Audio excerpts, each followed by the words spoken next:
Good morning, good afternoon, and good evening, everyone, and thank you for joining us today.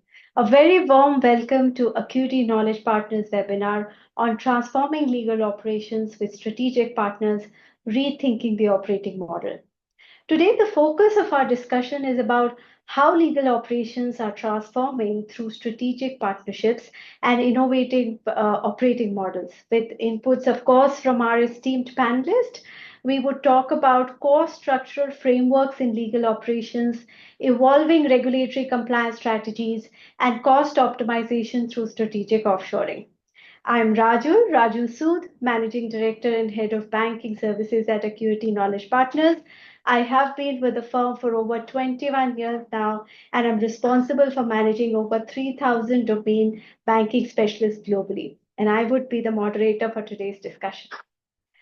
For those who do not know about Acuity Knowledge Partners, Acuity is a leading provider of offshore research and analytic solutions to the financial services sector, serving over 650 financial institutions globally, with a team of over 6,500 financial services domain specialists.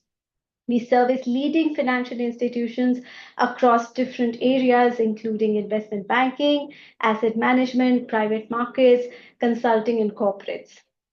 And specifically talking about legal services, we are an experienced legal operations partner for the world's most sophisticated financial institutions. Our solutions typically include contract management and documentation, legal entity management, regulatory compliance support, and secretarial and corporate governance solutions. And for our clients, what we've achieved is about 50% improvement in the processing times, 99% accuracy rates in document review, 60% cost reduction immediately, and most importantly, zero missed deadlines in regulatory tracking. Thank you so much again for joining us today. Before we get into an engaging discussion, some housekeeping items for today. Today's session is going to be for 60 minutes, which we will certainly aim to make very interactive.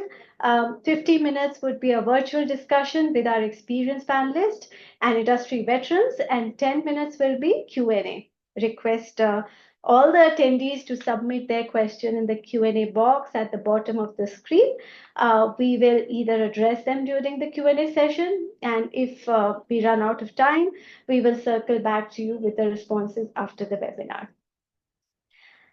So today I'm delighted to introduce our esteemed panelists. I mean, these are the global attendees for today's session, but I'm very delighted to introduce our esteemed panelist, Anurag Gupta, Chief Risk Officer and Chief Operating Officer at Sequoia Investment Management.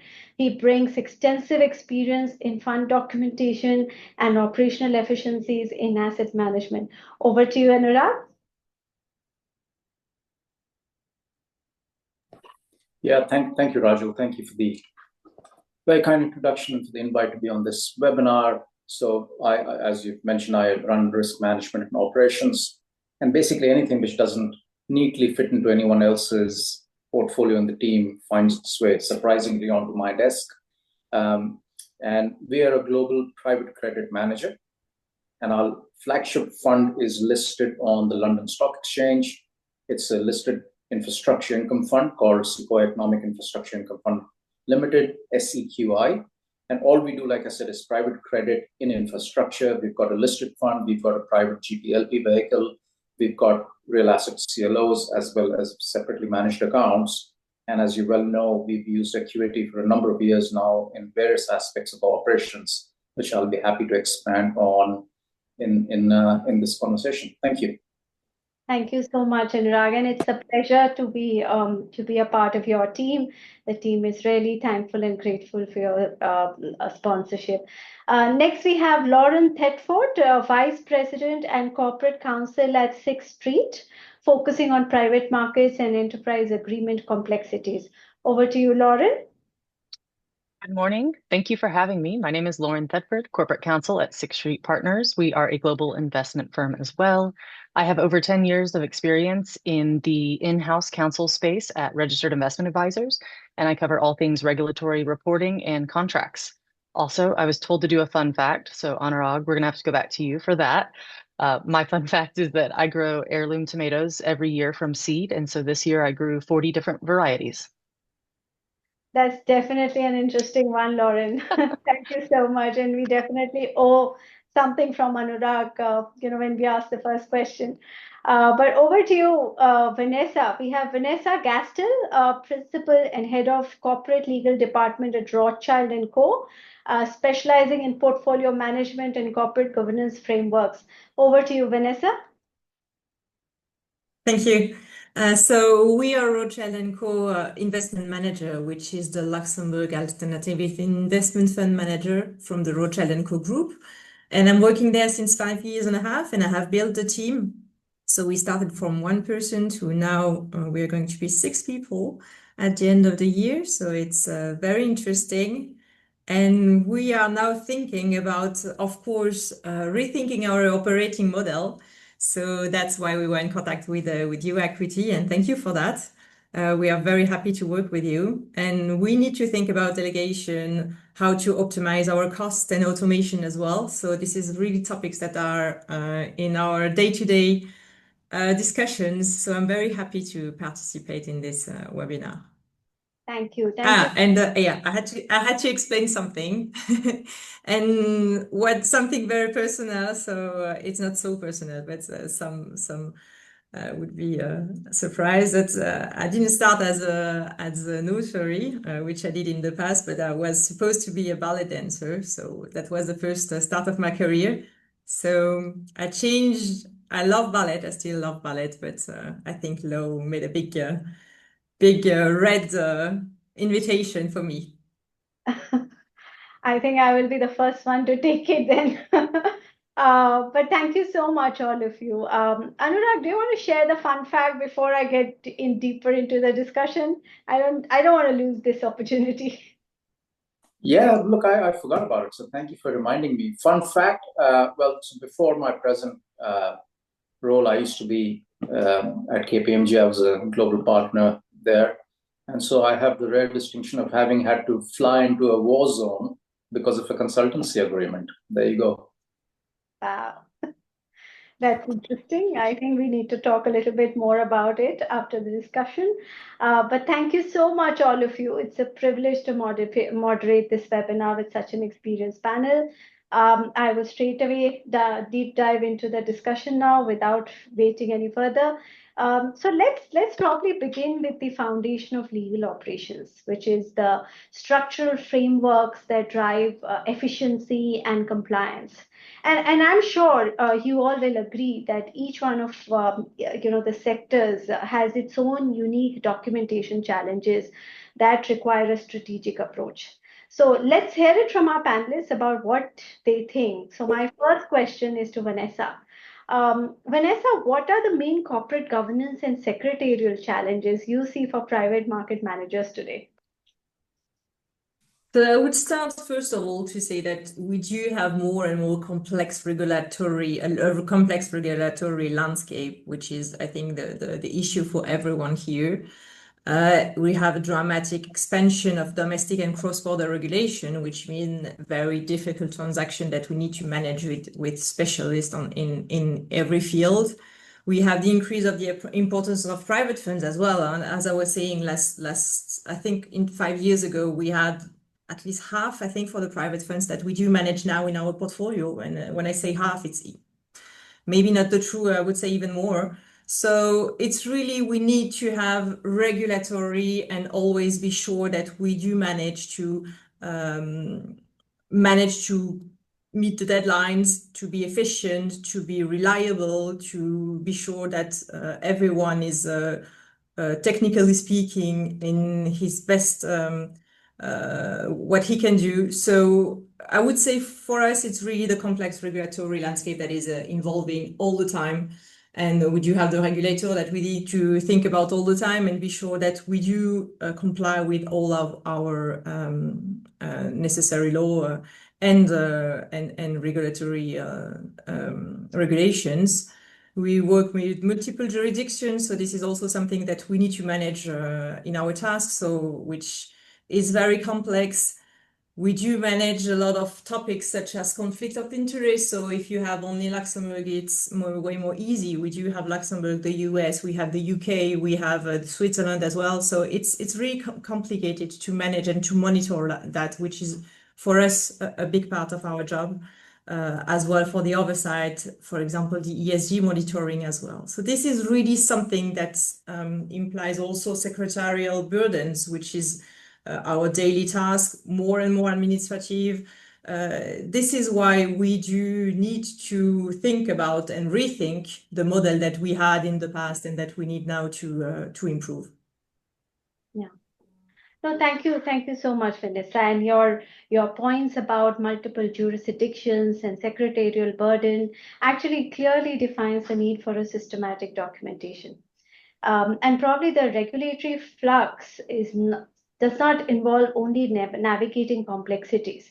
But I believe it's about building organizational resilience through talent, through the right talent, through training and smart delegation. So thank you so much, Vanessa, for your very thoughtful insights. Moving from corporate governance complexities to more of operational execution. Anurag, this brings me to fund documentation in asset management. How does fund documentation impact operational efficiency and regulatory readiness in your world, in the asset management operations? Yeah, so I think, look, Vanessa has really painted the big picture, right? The complexity in regulations. And for us, there's even more complexity because we are a London-based manager, but our listed fund is a Guernsey company, and it's listed on the London Stock Exchange. So you've got listing requirements you have to deal with. You've got Guernsey regulations. You've got the UKFC regulations. Our private products are through Luxembourg. Our CLO is in a completely different jurisdiction. So if you put all of that together and you have different investor classes, our listed fund has retail investors. It's got professional wealth managers. The private fund has your typical traditional long-term institutional investors who want a return from an infrastructure-like product. And then your CLO is much more specialized CLO managers and investors who buy into CLO paper. All of the requirements around reporting, around them meeting their own regulatory reporting burdens, information they need from us is different. And I'll give you a concrete example. So, Vanessa, I think, brought up ESG. Well, given the state of the world today, the reality is you talk about ESG across the Atlantic, and you might find yourself in trouble. Whereas in Europe, if you don't talk about ESG, you find yourself in trouble for a different reason. And so for us, when we are setting up a product or when we are thinking about fund documentation, it's critically important to get the information flows and to set up the documentation and all the stuff you need to do around investors, all the governance, the reporting, correct up front, because otherwise, later down the road, you might find you can't satisfy one or the other stakeholder group. Yeah, no, I mean, thank you so much, Anurag. I believe your point from moving from a spreadsheet-based to probably platform-based approach really resonates, and particularly when you mentioned about clear documentation becomes your operational playbook actually. So that actually is very similar to what we are witnessing on the banking side. Actually, it is making it important for banks as well as the regulators to be aligned. And particularly speaking of the ISDA frameworks, ISDA published the SIM methodology version 2.7 in December 2024, which has now actually become a semi-annual process. This actually means that banks must update their margin calculation, modify operational procedures, coordinate implementation across trading desks, risk management and operations every 6 months, much like the periodic fund documentation updates that you just mentioned. And ESG is a classic example, and we work for a number of banks who are sort of quitting their relationships actually with customers who are not meeting their net zero commitments, and we are the ones tracking their early warning triggers and looking into the contracts and identifying and helping them creating client transition plans. that can actually help them make informed decisions or help them propose better financing. And I'm sure systematic approach to documentation also probably applies to enterprise agreements. So let me probably go to Lauren, shifting on the private market space. Lauren, what are the main legal intricacies in enterprise agreements that you think create operational challenges in private markets? Yes, thank you. So my panelists have talked about a lot of the in-house focus, right? But we also, as risk managers, are very focused on the risk posed by the different folks that we engage with. So the negotiating checklist continues to expand, and this really requires a lot of coordination among different teams internally. So I'm working very closely, either negotiating the document or managing outside counsel who does so. They're working with our vendor management teams to make sure that we're assessing those vendors, and we're looking at data privacy and security risk very closely, what information is being shared, et cetera. And then even accounting, operations, and engineering teams come in. So what used to maybe be just read a document and mark it up has really become more involved, especially when you're bringing on offshore service providers, there's jurisdictional risk, and you're sharing really sensitive information. So some of the key lists of items that I'm focused on are data privacy and security, which is a big task to keep up to speed with across the world. We also are very focused on artificial intelligence and generative AI, specifically how folks are using our information and ensuring we are permitted to use information in our enterprise AI models. But also we understand when people are using our information and that they are not training their models based on that. We've spent a lot of time getting smart on that in the past few years because it's something we do want to be a leader in, but it's a lot of managing risk to make sure we do so responsibly and build out the right infrastructure to do so. And then last, I would say with the use of subcontractors or offshoring, understanding what data they're processing in which jurisdictions, where that's hosted. It's been a lot of work with my vendor management team, but thankfully, like there's a team involved in all of this, making sure that we understand and trust the people such as Acuity and other providers so that they can come in and let us focus on what we do best while also managing risk with other experts. So it's a long list. Yeah, thank you. Thank you so much, Lauren. And clearly the complexities you outlined, from data privacy to AI considerations shows how enterprise agreements are becoming strategic documents, not just simple legal formalities. And your point on strategic partnerships and you being more focused and having a leaner model, whereas the teams with us or your other vendors is essentially giving you that additional bandwidth to focus. So, and just as private market agreements require careful structuring of various stakeholders, banks are actually also they are must to update the repo and the security lending documentation to probably accommodate the cryptocurrency and digital asset collateral under the GMRA frameworks. So totally agree with you. And now moving on to a little bit on the regulatory compliance strategies. So regulatory uncertainty, the recent political transition, the tariffs, and perhaps the most dynamic challenges we face in legal operations today. AML and CFT obligations, Form ADV and disclosure compliance, CTA and beneficial ownership reporting, and a lot more. I think it's a lot to absorb in solution. So let's talk. Let's get go on again to Lauren. I'm sorry to come again, Lauren, but how do Form ADV and PF filings affect the legal workflows in private markets? Just to build a little bit of connection there. Yes, so my comments will be very focused on US regulatory compliance, but Form ADV as a registered investment advisor is obviously a major undertaking each year and amendments throughout the year. And then Form PF, so for private funds, that has undergone various amendments over the past few years. And the latest amendment, which essentially overhauls the entire form, has been delayed twice. So not only do we have an increasing regulatory environment, new amendments coming out to forms that have been stale for 10 plus years, you also have these delays, which as investment firms will understand, this type of operational regulatory reporting does not move quickly. So when a rule comes out, we're really focused on the ingestion of the rule. What does it mean? But it's not just legal and compliance folks interpreting the rules. We're seeking feedback from compliance consultants, advice from outside counsel. We're relying heavily on industry working groups such as Acuity and others who are experts in the space and really digging into not only what the words say, but how that flows through to the accounting numbers, the operational procedures, whether this is something you can automate with your team so that you can file in a less labor-intensive manner.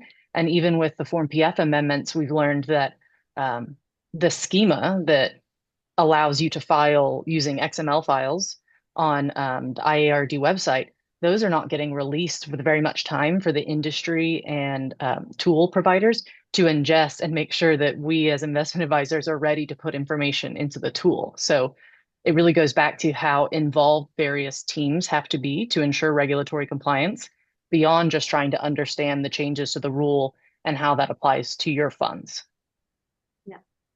Absolutely, Lauren. And the fact that Form PF amendments have been delayed twice shows that how regulators are also grappling with the complexities of the implementation.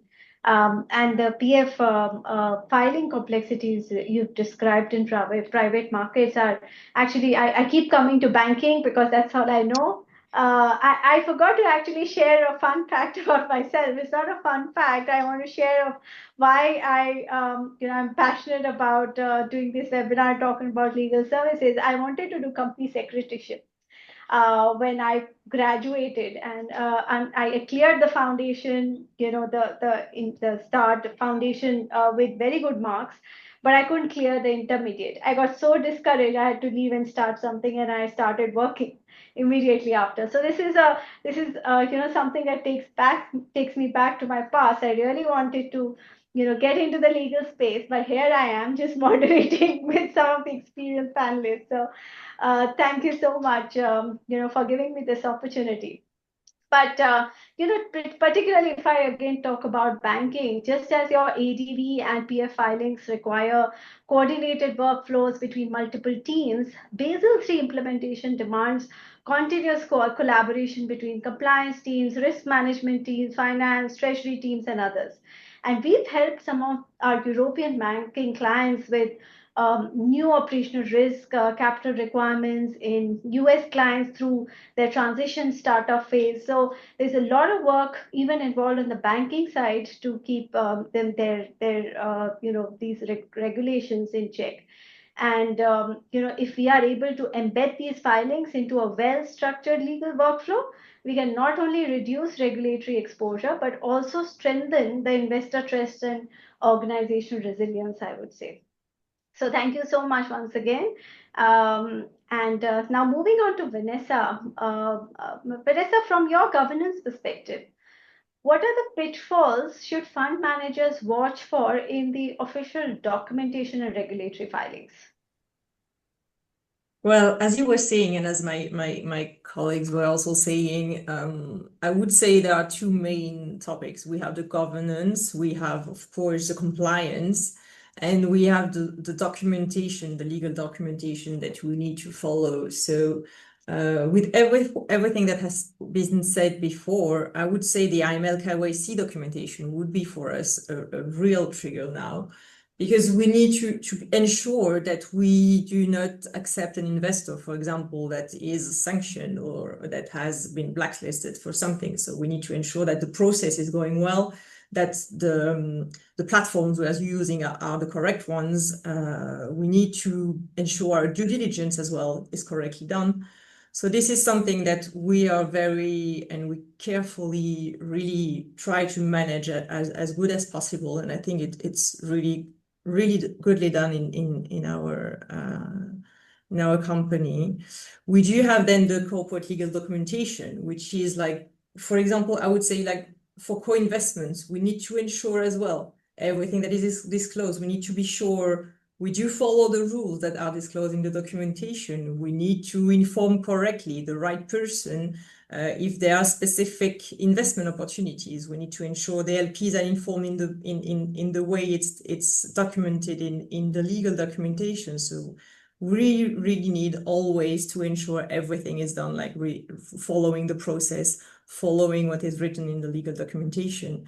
And as Lauren was saying, like the reportings, the regulatory filings, the late filings and the incorrect filings are the worst, because the regulator is not going to knock on the door and tell you, hello, you have done a mistake. So in Luxembourg, it's an on-site visit from the regulator, which is never good for anyone. So we try to follow always the good documentation, the good process, which is something that is always the same. You need to have the right people, you need to have the right processes, you need to have delegation, operation, automation when it's necessary. So that's why it's really our daily topic in the moment is really how to manage everything. Absolutely. And thank you so much, Vanessa. The KYC ML challenges and the co-investment arrangement pitfalls you've mentioned really underscore the manual processes that can become a liability risk. Actually, from the banking side also, KYC and AML are considered a very low-hanging fruit and standardized processes, but it requires you to understand the credit DNA or the DNA of the bank and the credit policies, and the checks that you do has to be in line with the credit policy and the overall regulation. So that definitely requires you to have a specialized skill set. And we help our clients to stay updated all the time with frequent regulatory changes to avoid any penalties. And this support, believe me, is highly incremental and seamless for their business. Building on these compliance challenges that Vanessa outlined, Anurag, this brings me to the technology solutions, and we had Lauren touched a little bit about it, but I don't think so. Any discussion is complete about how the technology impacts and how you can optimize your functions, create operational efficiencies. So, how are asset managers using technologies and centralized entity management to keep up with the evolving regulations across multiple jurisdictions? And probably what are the main considerations and risk, choosing between insourcing and outsourcing regulatory compliance and filing? Sorry, two questions together, but yeah, Yeah. but I'm sure you can Look, look, it's a great question, and let me, there's another factor which you should take into consideration, which is, most of us come from a deal background, right? People want to do deals. So, for example, just let's use Simco as an example. We do mostly bilateral credit deals, which means we're by design dealing with very bespoke entities. We're dealing with SPVs. We're dealing in the mid-market space, and we probably turn down about 90% of the opportunities that are shown to us. But for each one of those opportunities, in order to look at it, we've got to sign an NDA. That used to be a tremendously spreadsheet-based, individualistic, time-consuming process for us. And so what we did is, to your question about insourcing versus outsourcing, we did an analysis to say, well, first of all, the people who are doing the NDA work are deal people, they're not lawyers. And it's really taking up a lot of their time. And so we decided to use Acuity to handle all the NDA for us. So we gave Acuity a standard playbook to say, look, within these parameters, go ahead and just execute the NDA on our behalf. If not, come back to us and discuss if anything is off market. And that's working really well. And we've been able to use that as well. There's a different team in Acuity, which now is also maintaining our insider list based on that. Because in an NDA, you've got all the parties identified. So it's really easy then for Acuity to actually update our insider list as well, which is checking off our regulatory risk in that area as well. And so to your point about centralization, there are some benefits. It does come with risks. And the risks are, it's not a costless exercise and it's not a riskless exercise, because from a regulatory point of view, whether we outsource KYC, AML, the actual exercise to Acuity, whether we outsource the maintenance of the insider list to Acuity, I still have the regulatory risk and the legal risk. And so we still need to have processes internally to make sure those things are being kept up to date. People are actually looking at the insider list before trading on their own accounts, et cetera, et cetera. And initially, it did take a little bit of time and effort to get Acuity onboarded so that they could understand the way we worked, we understood the way they worked. And then the last thing I would say is it's very tempting sometimes for asset managers. If you've got an unsolvable problem, you say, oh, let me outsource that and they'll magically solve it. No, if your basic process, if your basic business process is broken, simply outsourcing it will not solve the problem. So I think coming back to your overall question, the basic equation we go through in outsourcing versus insourcing is, do I have the resources? Do I have the time? Do I actually want to do this? Or will someone like Acuity do it much more cost effectively and efficiently, which in our case has been absolutely the case. KYC, AML, insider list, NDA, all of that is done by Acuity. No, I mean, absolutely, Anurag. And you're right, outsourcing isn't risk-free. But what you're really describing is the need of specialized resources that mostly, it's very difficult to sort of build in-house all the time. And what's interesting to see is how it connects to both Vanessa's point about skilled professional and training and Lauren's emphasis on industry working groups and vendor expertise. So you're probably all, describing the same evolution from generalist legal teams trying to handle everything internally to strategic partnerships with specialists who can navigate specific regulatory landscapes. And you are able to focus more on your revenue generating activities or more important, fast tracking the legal processes. So now let's probably directly talk about the value proposition of strategic offshoring. I believe COVID made us more global, and there's a lot of power in leveraging global talent pool at different time zones and specialized capabilities, a lot of academic talent. So I would say the question is for all the panelists. What are your perspectives on onboarding strategic partners to offshore key legal operational workflow and processes? And what would it be interesting to understand is that is just a cost arbitrage or is there more to it? I think everybody resonates outsourcing with just cost arbitrage, but I believe there is a lot more to it. From your perspective, how do you think outsourcing or offshoring has helped? So maybe starting with you, Anurag, you just spoke about how you've sort of used Acuity. So would look forward to some of your thoughts. Yeah, look, so I won't repeat the points I've made. I think the outsourcing, so if I were to compare outsourcing to perhaps even 20 years ago to where it is now, it's not just about cost anymore. Because if you look at the talent base, for example, in India, where your operations are mainly Acuity, right? You get really well-trained people who've gone to the top MBA schools, the top business schools in India, the top legal schools in India, and you're getting that talent pool. The other consideration for us is, as I mentioned, we're a global manager. We've got operations and we've got investors in different jurisdictions. If I had to insource all of those activities, I'd have maybe 5 people to cover 5 jurisdictions who might be busy 20% of the time. Whereas if I can outsource all of that, I know I'm constantly getting up-to-date knowledge. I'm getting a really good talent pool, and I'm also spreading my investment and amortizing it over a much wider fixed cost base. So in a way, it's actually better for my investors rather than an investor carrying all of that fixed cost times 5. They're just carrying that fixed cost times 1. So it's better for investors as well. No. Thank you.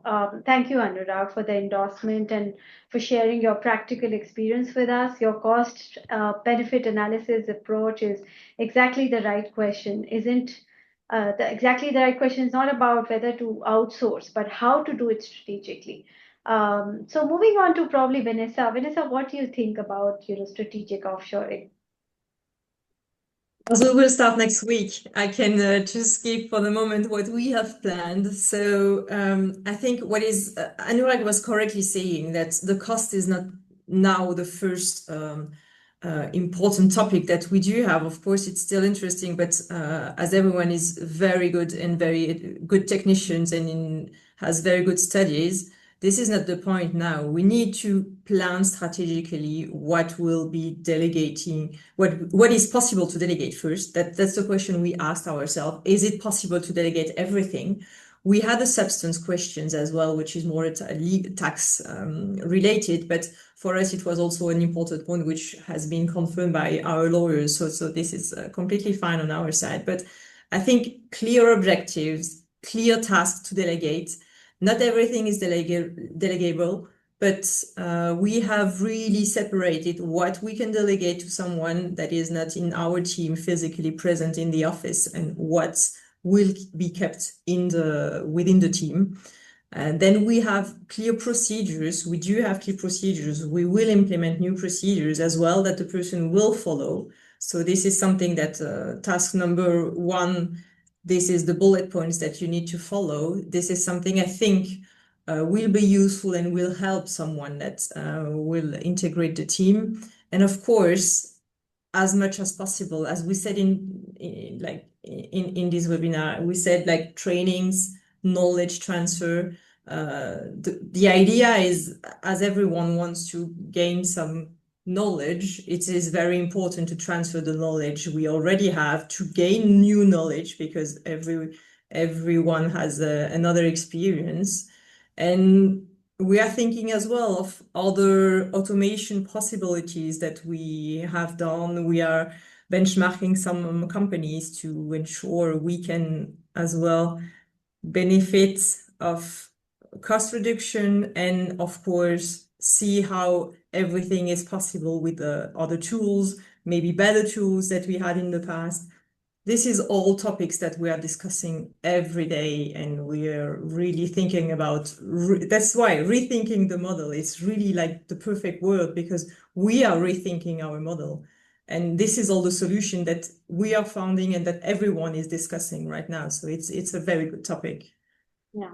No, I agree, Vanessa, and it's a very pragmatic approach, I would say. And your implementation roadmap actually clearly complements what Anurag shared about the cost benefit analysis as well. And I would say your emphasis on establishing clear procedures and regular feedback loops, actually shows that you understand how offshoring can be successful, and how it isn't about handing over work or walking away, but it's about creating a collaborative partnership with defined workflows and continuous improvement cycles. Probably over to you, Lauren. What do you think, Lauren, about your offshoring strategy? Yes, top of mind for us as well, of course, always trying to scale while managing risk and managing costs. So one example I can set forth is we just finished a multi-year RFP project to look for a contract lifecycle management tool. We finally settled on IntelliGree, not an endorsement yet because we're still in the onboarding process, but we're really excited because it was a massive undertaking across multiple groups in the firm to look at what makes sense for our business and how it can connect to the tools we already have. As I mentioned, we're very focused on artificial intelligence, how we can use that for good and manage risk, always with the human in the loop. But also, we've engaged Acuity to assist with this. So I'm a corporate generalist, right? I don't have experience onboarding a massive CLM tool, but Acuity does. So in this instance, they're helping us with some of our data transformation to make sure that our contracts are properly ingestible into this new tool so that we can hit the ground running once we're onboarded. So that's been a massive help. And so returning to Anurag's comment about we're corporate generalists and we really rely on subject matter experts. And whether that's through outside counsel or offshoring vendors, it's something we're really looking at to make sure that we can focus on the main risks of the company and focus on viewing the company as a whole, and then use subject matter experts as needed who can really spend time focusing on a specific issue, whether that's regulatory filings, NDAs, or just the contract management piece itself. And last, one thing that Vanessa mentioned, I would absolutely echo with finding out what you can actually delegate. What is your firm comfortable with? And then also I would encourage everyone to spend some time thinking about who is responsible for managing that offshore provider. Are they equipped to do so? Do they have managerial experience?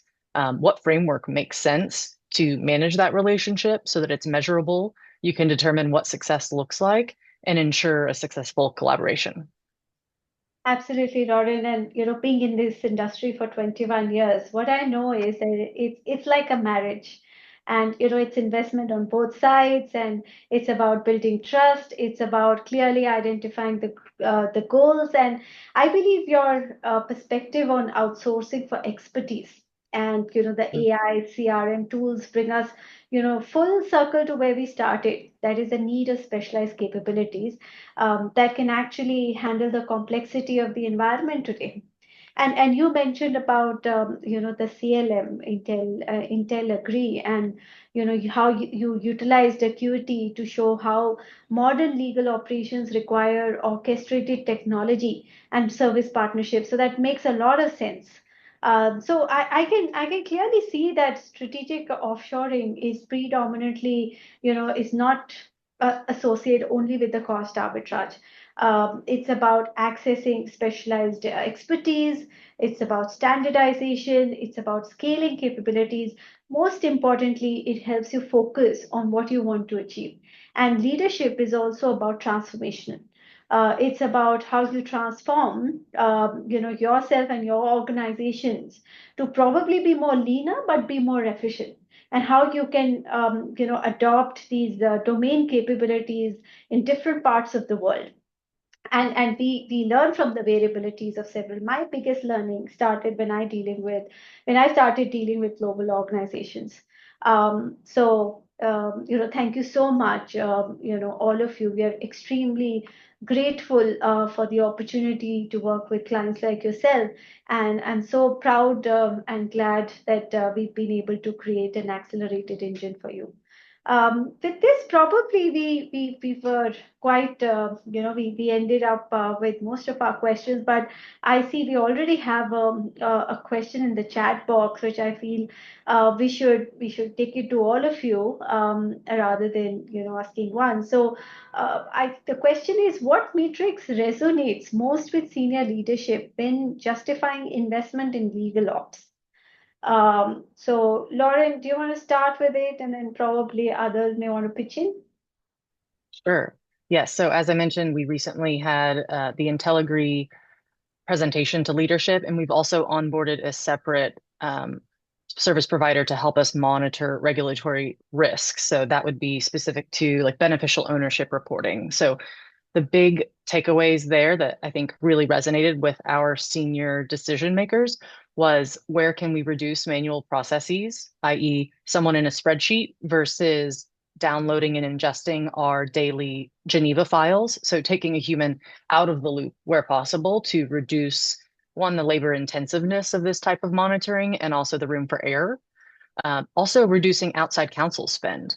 A lot of what we do can be very heavily reliant on outside counsel and their interpretations, but we'd rather use their minds for actually interpreting the law and advising us versus maybe helping us fill out the form itself. So that's something. There are various tools that can at least give you a first draft of what that filing looks like. So you, one, limit risk because you've got template documentation that's going to be reused every time.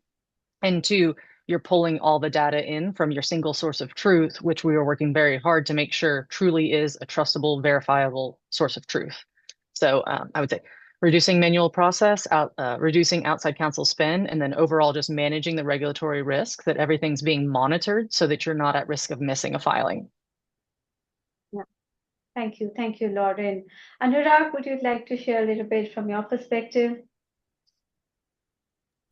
Yeah, look, I don't have too much to add to what Lauren has said. She's covered it really well. And it comes back to,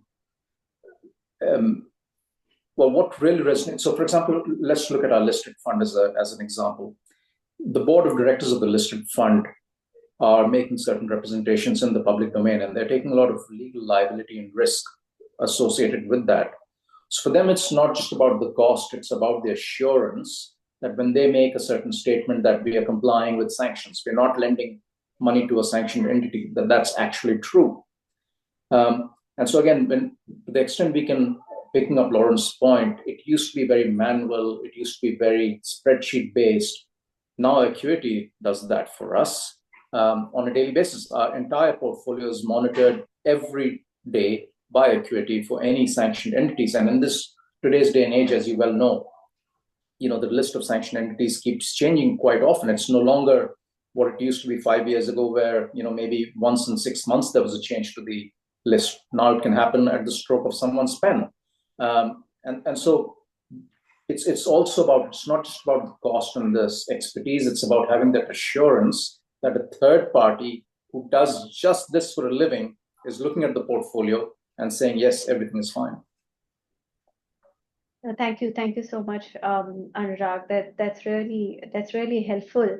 Actually, there's another question in the chat box, for you, Anurag.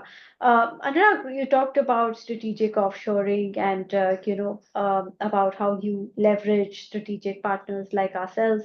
What are the biggest implementation challenges when you transition work to an offshore legal operation model? I'm sure there are risk and mitigants to everything, but I'm sure you had the initial challenges and how you sort of overcome that. Yeah, it's a great question. And look, everyone will have, the first point I would make is every organization is different. Every team is different. So the challenges we face may not necessarily be the challenges someone else faces, right? But I think the biggest is cultural. And what do I mean by that? When you take an activity which used to be done in-house, and you could walk over, and this is mostly pre-COVID, you could walk over 3 desks to someone and ask them a question. And now you actually have to pick up the phone or drop a line to the Acuity team. To us, that was the biggest hurdle, getting people used to the fact that there may be a slight delay in getting your question answered, and you can't physically see the person. And then just changing the mindset around, just see the Acuity team as an extension of your team. They just happen to be sat a few thousand miles away. And with modern communications, that's really no big deal. So to us, the biggest challenge was getting people to accept the new way of working and getting used to this remote team, basically. Understood. Makes sense, Anurag. I think you really have to invest early on to make anything more successful, because while you can get fundamental legal experts, but the way you look at your organization, the way you look at your legal contracts and your policies, I think that takes a little bit of investment in the beginning. But that will sort of be completely institutionalized in the longer run, and you get hired, trained staff on an ongoing basis, with, of course, not managing the risk of any talent gap in between. So I think those are all the benefits. And I actually have a question for Vanessa. Vanessa, how do you maintain client confidentiality and data security? I think that's a big there's a big I would call it a myth about offshoring, with data confidentiality, because I've been in this business for 21 years. We have 650 institutions sharing MNPI data, working on live deals. So I am pretty confident that there is a lot of confidential setup. But what do you think about this? Well, it's a question that we do had a couple of weeks ago, so it's something that I can easily reply to. So we do have NDAs, of course, that are in place. That's the first topic that we needed to discuss.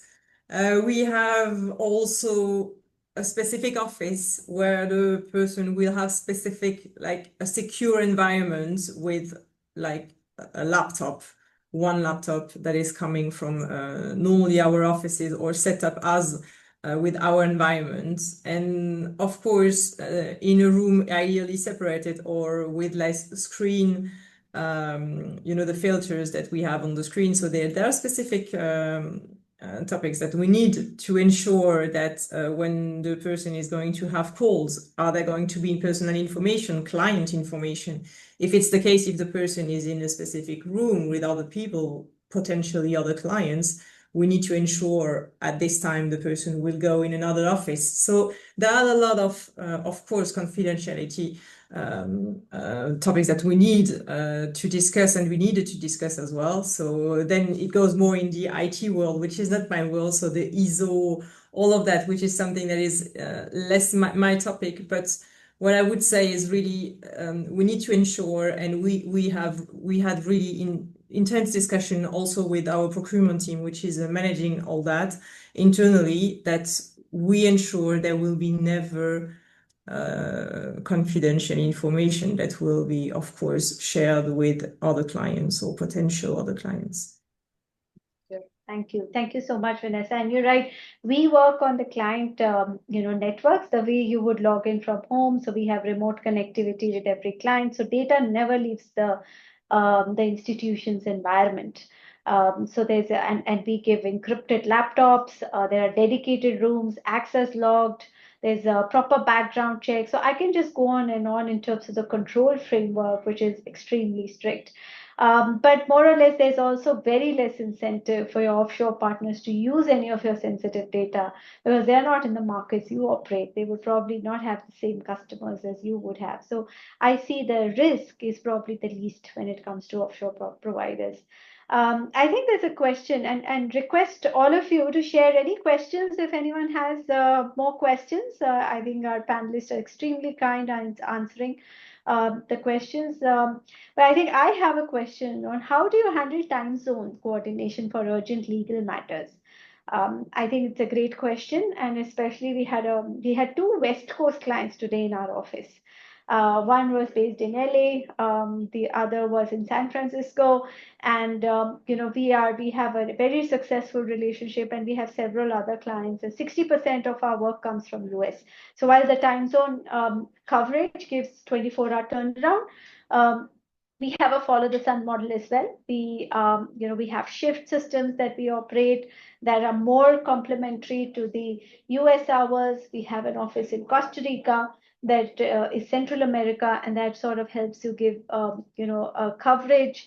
And then even if the normal shifts, we actually make sure that we have enough overlap in the mornings and in the evenings to make sure there is a clear communication. And we're not just saying it, we actually measure it during with our SLAs. We have SLAs and feedbacks, particularly talking about timelines and responsiveness. So not just that, we just, communicate in a very tactical way. We are very strategic about how we measure our responsiveness and timeliness on requests. Last but not the least, we have a very strong governance. We have dashboards. We have all the necessary tools that helps our, clients be more updated. So that's I think we have another question. Lauren, this is for you. What metrics do you use to measure success in legal operations transformation? Sure. Yeah. So I think to measure success, it is figuring out how we can truly automate a lot of the labor-intensive, repeatable tasks, and whether that goes to an offshore provider or we're going to start utilizing AI, how to do so in a way that we can trust that party or that tool. It's something we're really excited with, both with Acuity and IntelliGree, is figuring out how do we take a lot of the review that I'm doing on a manual basis day to day and essentially run a red flag review using AI. With how complex the transactional documents have become, you need more than one set of eyes on it. So I think managing the very labor-intensive manual nature of things is one of the biggest takeaways. Otherwise, operationally, I think it's also how best to effectively communicate this to teams so that they know that the tools exist and how to use them. So that takes a lot of investment, both on the folks who are incorporating that tool in their environment and also training the others so that they know how best to ingest that data, how to follow up on something that maybe is going through a whole workflow. They have no idea what's going on behind the scenes. So strong communication and making sure people are aware of those tools has been really key. Yeah, thank you. Thank you so much, Lauren. I hope this answers the question that we got. We have another question, which probably is open to all the panelists. In today's global investment landscape, where rules are changing rapidly across borders, with over 1,800 regulatory updates across private markets and credit already this year, how can legal operations become more predictive and agile? And what role offshore models and partners like Acuity play in building scalable and cross-jurisdictional support. So anyone, Vanessa, Anurag, Lauren?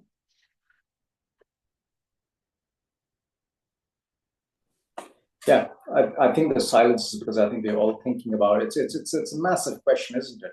And it's a real pain point. And especially when it comes to regulations, we find often, and look, you have to sympathize with the regulators, right? They're trying to serve multiple constituencies and stakeholders. We do find sometimes regulations are perhaps written with maybe the practicality not top of mind, or they're written very generally, and what might be suitable for an equity fund is not suitable for a debt fund. And that's especially true, for example, in the ESG space. And I think, again, I don't want to sound like an advertorial for Acuity, but that's where offshoring does help, because it's almost impossible for us internally to keep track of what's happening elsewhere. And we as well, we've got regulatory compliance consultants as well. And so we look to people like those specialist folks to tell us what's coming on the horizon. And look, of all the 80, 100,000 changes, there'll be some which are really critical for us. And that's where the real expertise comes in, to say, look, there's all this noise. Here's the 3 things you need to focus on.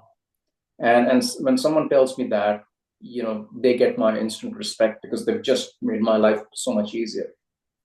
Yeah. No, absolutely right, Anurag. And I think Lauren wants to add, but there is the environment is so dynamic, and the regulations, there's just so many of it. I think there is a lot of resilience in the overall economy and overall institutions, in how we deal with the regulations. But yes, Lauren, you want to add particularly on Yeah. this?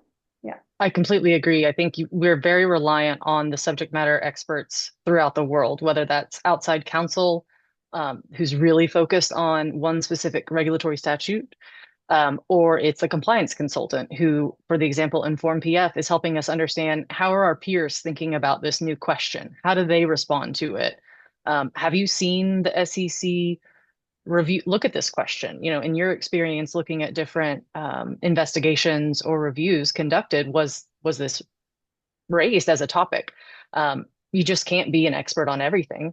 And while we have a subject matter expert focus internally, that just means I try and stay up to speed on the topics where I'm considered an SME. And then I have a list of folks that I trust to help keep me up to speed on what's going on. There's just so much information. So that's ingesting white papers, that's looking at all the bulletins that come through from law firms, and especially with rule updates, is the service providers who are actually ingesting that information into like the literal filing schema. How are they thinking about it from a data transformation perspective? Because that's something that's completely out of my wheelhouse, right? I can read the rules and tell you this is what the words mean, but I also rely on my accountants or my operations team to tell me how they get that data from Geneva or wherever else they get it, so that we can actually come up with an answer that's repeatable, explainable, and makes sense and is in line with what our industry folks are saying. Absolutely, Lauren. I think it's about being more proactive than reactive today, with so much happening.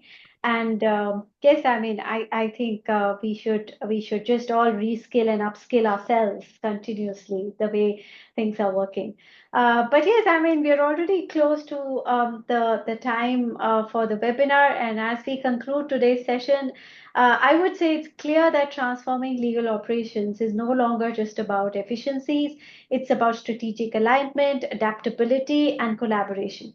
And by rethinking the operating model and engaging the right partners, legal teams can evolve from a reactive support function to proactive enablers of business growth and resilience. Thank you so much to our panelists, Anurag, Lauren, Vanessa, and all the attendees for contributing to this insightful dialogue. We are extremely grateful to have you as clients. On a separate note, I'm pleased to announce that Acuity's upcoming US roadshow from November 3rd to 7th, our Director Legal Services, Disha Junjunwala, will be visiting US to discuss our legal services support. If you're interested, request you to schedule a meeting with our sales representatives, which are in the presentation.